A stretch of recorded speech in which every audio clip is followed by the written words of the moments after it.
बाई तुझा आशीर्वाद. प्रेक्षकांनो, मालिकेचा कसला जबरदस्त ट्रॅक आता समोर आलेला आहे. मालिकेमध्ये आत्तापर्यंत आपण पाहत आहोत की इकडे अवनीच्या जॉबचं गोष्ट चाललेली आहे. अवनी आता हुशार असून सुद्धा सर्टिफिकेटच्या अभावी तिला जॉबचं मात्र आता मोठं संकट तिच्या समोर येत असतानाच आता मात्र तिच्या वडिलांनी आणि तिच्या भावाने मिळून तिच्यासमोर दुसरं मोठं संकटाची नांदी आता उभी करून ठेवलेली आहे. हो प्रेक्षकांनो, अवनीला या सगळ्यामधून बाहेर पडण्यासाठी मात्र आता कोणताही मार्ग सापडत नाही आहे किंवा या सगळ्यामध्ये मात्र आता अवनी अडकत असतानाच इकडे घरावरती जप्ती आल्यावरती मात्र आता अवनीने आपल्या शिक्षणाचा योग्य तो वापर करत कसं दानगटांचं मात्र आता घर पूर्णपणे वाचवलं इतकंच नाही आहे, तर आता समर्थपणे सगळ्यांच्या पाठीशी उभं राहत कशा पद्धतीने मात्र आता सगळा सत्याचा उलगडा केलाय. नक्की काय घडलंय, कसं घडलंय, सगळं सविस्तरपणे पाहूया. इकडे आता महेश फोनवरती मात्र आता इकडे सांगत आहे दत्ताला, काहीही झालं तरी सुद्धा लवकरात लवकर त्या दानकटांचं घर मात्र तुम्ही ताब्यात घ्या.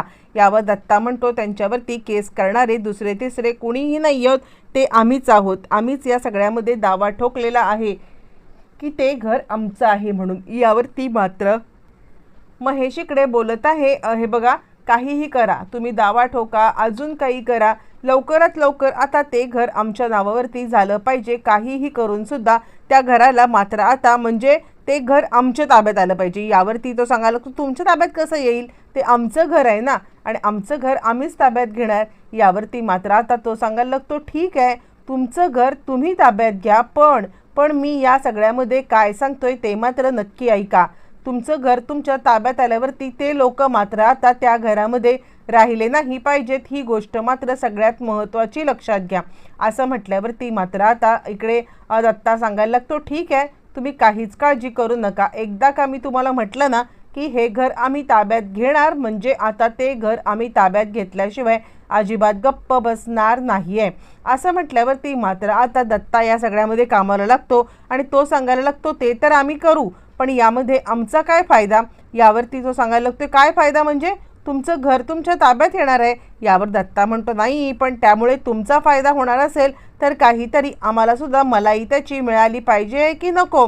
असं म्हटल्यावरती मात्र आता तो सांगायला लागतो, महेश, ठीक आहे, तुम्हाला तुमच्या घराची जी काही घेण्याचं काम हवे त्यासाठी जो खर्च येईल तो खर्च मी करायला तयार आहे. दत्ता म्हणतो, असं कसं. असं म्हणत मात्र आता दत्ता या सगळ्यामध्ये इकडे पैसे जितके महेशकडून हडप करता येईल तितके हडप करण्याचा प्रयत्न करतोय आणि महेशला काहीही करून या बानगटांना घराच्या बाहेर काढायचं आहे. आणि त्यानंतर मात्र आता इकडे महेश विचार करतोय, करू दे, या माणसाला हा माणूस कामाचा वाटतोय, याला जे काही करायचं आहे ते करू दे. या सगळ्यामध्ये हा माणूस जर का आता म्हणजे माझी मदत केला ह्यानी तर याला द्यायला सुद्धा पैसे काही हरकत नाही आहे. हां, पण यांनी आधी मदत करू दे आणि त्यानंतर मग आता बघूया काय करायचं ते. असं म्हणत इकडे आता महेश विचार करत असतानाच तो आता एक वकील बघण्याचा विचार करतोय. तो विचार करतोय की एक वकील बघून आता दिल्यावरती मात्र आता मोठे वकील बघितले तर हे दानगट कुटुंब काय करू शकणार आहे. दानगट कुटुंब काहीच करू शकणार नाही आहे. आपण यांना एका झटक्यामध्ये अशा पद्धतीने धडा शिकवूया ना, असं म्हणत महेशने आपली ही योजना बाबांना सांगितलेली आहे. बरं, हे सगळं होतं. इकडे आता आपण पाहतोय की अवनी जॉबसाठी सर्चिंग करत आहे. काहीतरी ऑनलाईन आता इकडे सर्टिफिकेट उशिरा देऊन जर का काही जॉबसाठी होत असेल तर या सगळ्यामध्ये करता येईल असं आता ती विचार करते आहे. आणि त्याच्यातच मात्र आता घरी आलाय तो म्हणजे इकडे आता राजा. आणि राजाच्या डोक्यामध्ये चालू आहे, अरे देवा, म्हणजे आता ह्यांना काही कळालं असेल का, यांना काही समजलं असेल का की आता मी या सगळ्यामध्ये खरं लग्न केलंय ते मी ह्यांना सांगून टाकू का. दादा म्हणतोय त्याप्रमाणे, पण नाही, जर का आता मी ह्यांना सांगितलं तर मात्र या आता उगाच स्वतःला त्रास करून घेतील आणि काहीही झालं तरी मला यांना त्रास मात्र द्यायचा नाहीये. असा विचार करत असताना मात्र आता इकडे अवनी सांगायला लागते, यशादा, मी तुम्हाला म्हटलं होतं ना की या सगळ्यामध्ये मला आता जॉबसाठी तुम्ही काही मदत करू शकाल का. यावरती यशादा गडबडलेला आहे. आता स्वतः तो मजदुरी करायला किंवा आता मिस्त्री काम करण्यासाठी जातो आणि त्याच्यातच तो आता अवनीला कुठून जॉब शोधणार. म्हणजे अवनीच्या कॅपॅसिटीचा जॉब आता शोधणं हे यशाच्या समोर अशक्यप्राय गोष्ट असते आणि त्यामुळे यशा जरा गडबडलेला आहे आणि तो विचार करतोय काय करू मी आता अवनीला काय बोलू। यावरती मात्र आता इकडे सांगायला लागतो यशादा, हो अवनी म्हणजे तू म्हटल्याप्रमाणे इकडे आता राजा विचार करतोय यशादाला सुद्धा आता मी या सगळ्यामध्ये चांगलंच अडकवलेलं आहे।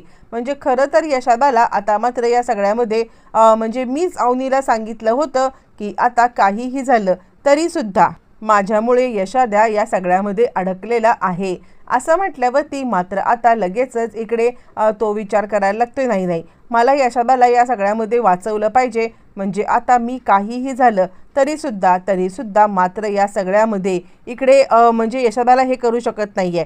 त्यावरती मात्र आता यशादा म्हणतो अवनी तू चिंता करू नकोस, तुला म्हटलं ना म्हणजे आता झिपऱ्याने तुला सांगितलं ना की या सगळ्यामध्ये आता तू या सगळ्यामध्ये मात्र आता चिंता करू नकोस, काहीही झालं तरी सुद्धा तुला म्हणजे जॉब मिळेल, तू ऑनलाईन सर्च कर। इकडे आता असं म्हटल्यावरती अवनी विचार करायला लागते नाही काहीही झालं तरी सुद्धा मला या सगळ्यामध्ये जॉब मिळणं गरजेचं आहे असं म्हणत आता मात्र अवनी सांगायला लागते ठीक आहे बरं। तोपर्यंत दुसऱ्या दिवशी इकडे आता जबरदस्त धमाका होणार आहे। त्याच वेळेला राजा सांगतो काय केलंस काय तू म्हणजे आता यशा सांगायला लागतो राजा तुझं चाललंय काय, म्हणजे हे तुझ्यामुळे मात्र आता ही गोष्ट घडलेली आहे, तुला समजतंय का। तू त्यांना सांगितलंस की मी मोठा ऑफिसर आहे आणि त्या आता माझ्याकडून नोकरीची अपेक्षा करतायत।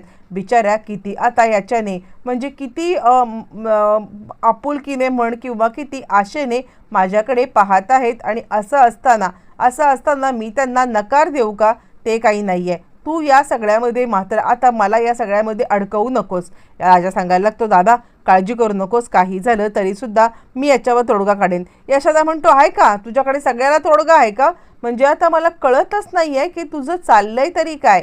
तू या सगळ्यामध्ये मात्र आता त्यांना ज्या पद्धतीने खोटं बोलतोयस ना मला तर हे बात तुझं वागणं आवडलेलं नाहीये असं म्हणत मात्र आता इकडे लगेचच तो यशा त्याला बोलायला लागलेला आहे। बरं हे सगळं होत असताना मात्र आता इकडे दुसऱ्या दिवशी दिवस उजाडलाय। त्या इकडे आता घराच्या बाहेर काही माणसं आलेली आहेत घरावरती जप्ती आणायला आणि त्यावेळेला इकडे राजा अवनीकडे आलेला आहे आणि तो अवनीला सांगत आहे अवनी मॅडम मला तुमच्याशी काहीतरी महत्त्वाचं बोलायचं आहे। आणि त्यावरती अवनी म्हणते काय झालं काय। यावरती मात्र आता ती म्हणते हे बघा तुम्ही माझ्या आता जॉबसाठी काही वाईट वाटून घेऊ नका, मला यशादाचं म्हणणं सुद्धा पटलेलं आहे।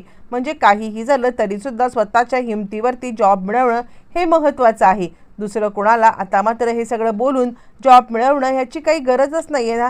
नाही माझंच चुकलं, मी यशादाकडून चुकीची अपेक्षा केली असं म्हटल्यावरती मात्र आता लगेचच इकडे तो सांगायला लागतोय काहीतरी बाहेर आवाज येतोय असं म्हटल्यावरती सगळेजण बाहेर यायला निघालेत। इकडे आता सांगायला लागते अवनी कसला आवाज येतोय, कोण आले बाहेर।